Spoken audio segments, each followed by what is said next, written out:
Chapter 62. Saturday morning, awake to Bubby's shrieking. I trip getting out of bed and run downstairs, figuring I'll see a shiny black water bug skitter near her feet. She hates those things. Instead, I see Dad and Lindsay at the kitchen table with Bubby, fussing over the newspaper. Lindsay grabs it and reads the headline.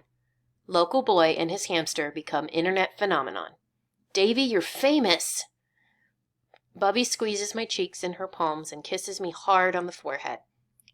My grandson, the phenomenon, the Philadelphia Inquirer. I hope your Aunt Sherry is reading this. I picture Cousin Jack giving me extra noogies next time he sees me. Dad grabs a newspaper and reads. Out loud, Lindsay says. Dad reads about how I started making talk time and how Jon Stewart is my idol.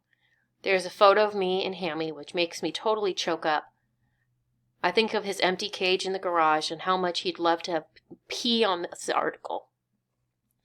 David, this is amazing, Dad says, tapping the article. We're going to have to go out and buy lots of the phone rings. It's a reporter from the Courier-Times. Lindsay says he wants to do a follow-up article on you.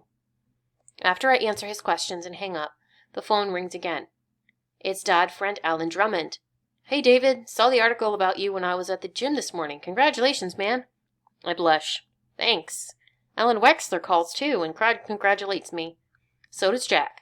Way to go, little man. It's cool having a famous cousin.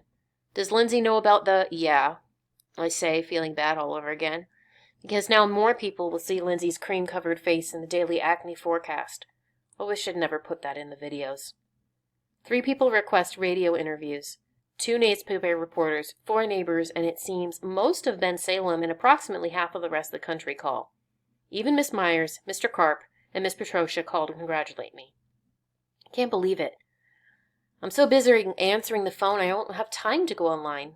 But I imagine there are a lot more messages than usual and even more views and comments for my videos. At 11 o'clock, when I'm in bed and the phone has finally stopped ringing, I realize that one person hasn't called. One person who hasn't seen the article but couldn't call even if she had. Mom.